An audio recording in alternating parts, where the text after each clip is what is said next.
Hello again, Sushi Jaguar here with another part of my Res HD walkthrough slash Let's Play for the Xbox 360. Yeah, I went ahead and played Area 3, unlocked that, but I'm just going to carry on with Area 2.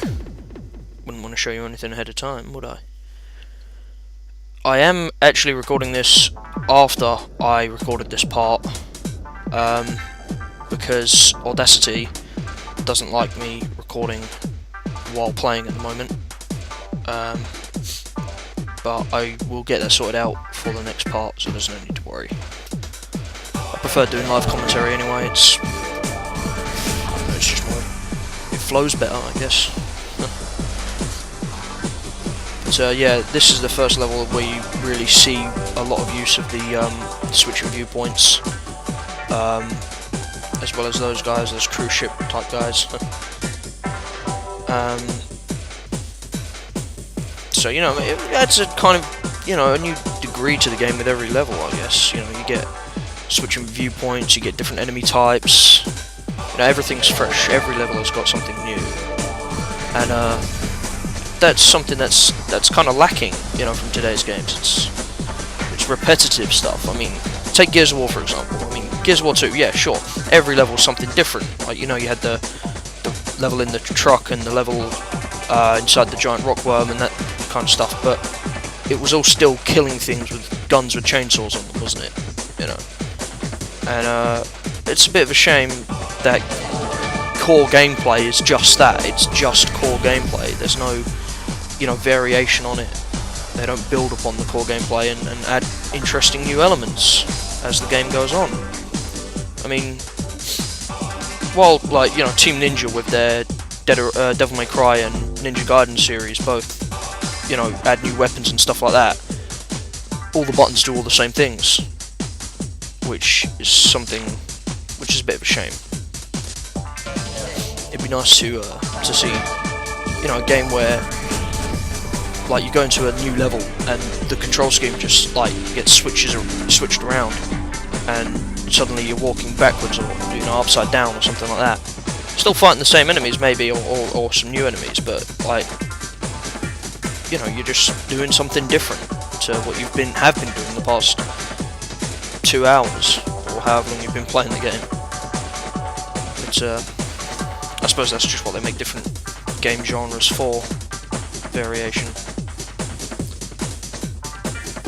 But that's just my opinion on it, you know.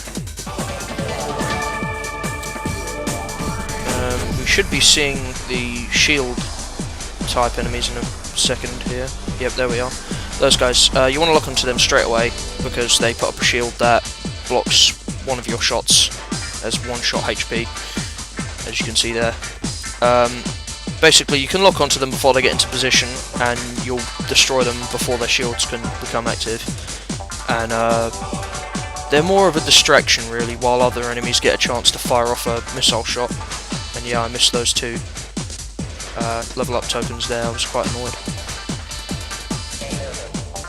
But all is not lost. I could be worse. I could be in the final, you know, the circular form straight away for the boss fight, and that would have been terrible. As it is, I think, yeah, I missed that overdrive token there.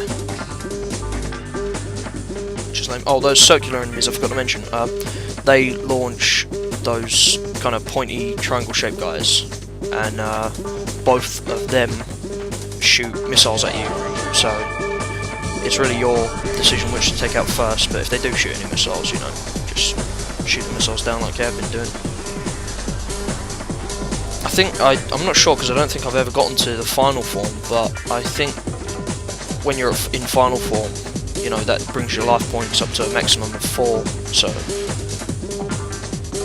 that is definitely you really want to get into the final form if you can, before taking on the boss. Well, in fact, you know what, I'll tell you when it gets to it. Yeah.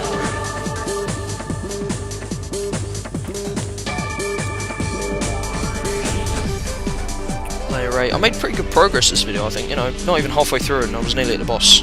Oh, these guys, they take about 20 shots each to kill. They usually drop an item mostly overdrive or maybe an evolution one. And those tendrils can be destroyed as well for, you know, a bonus to your shot down percentage. But I don't really go for that because, you know, I'm not interested in shooting down everything. I'm just interested in getting through the levels. Excuse me.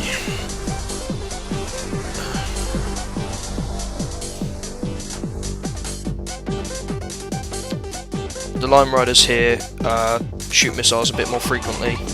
All the other enemies here are pretty much just distractions for you to take out, while the Line Riders shoot missiles at you to take you out a bit. Yeah, see? Down in the bottom left you can see the cruise ship ones. I'll take a shot of them, and I nearly missed those missiles there, which would have been bad. It's 2 hits, you know, 2 freaking levels down. Would have taken me right down to the basic level straight away.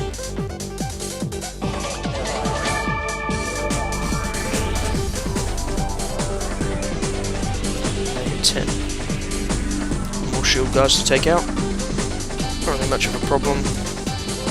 At the moment the shield guys only really appear with other shield guys, so they're not really that hard to take out at all, because you can just fly past the shield anyway, I think. I'm not sure, maybe I'll have to test that at some point. Onto the boss inside something that looks suspiciously like the Taj Mahal.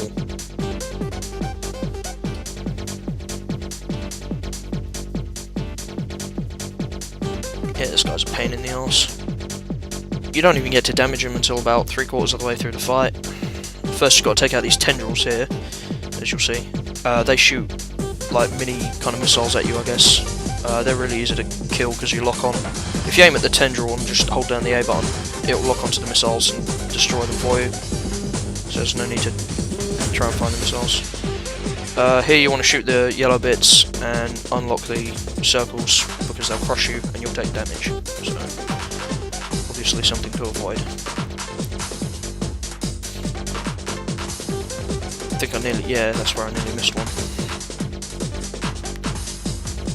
It doesn't really get much harder than that for this boss fight. I mean, yeah, later on he does do a different attack, but that's not in this video. That's the next part where I finish off the boss fight. I'll tell you about it there.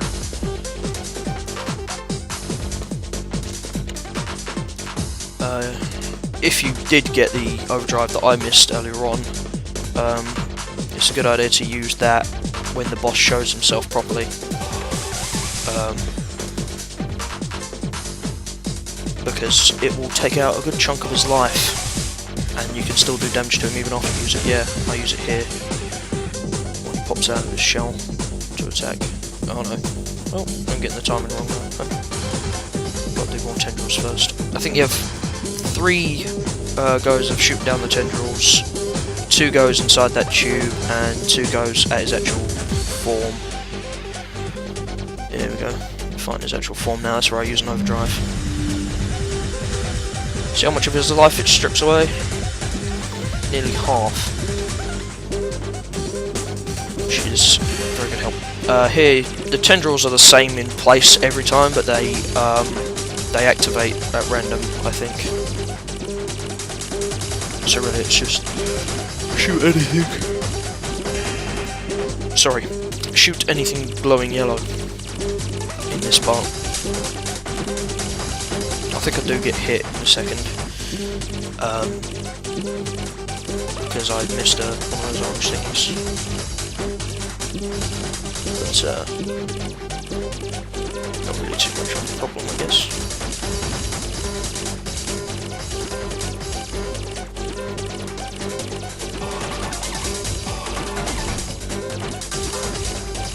Yep, and here he comes out of his shell again, and that's the end of this part.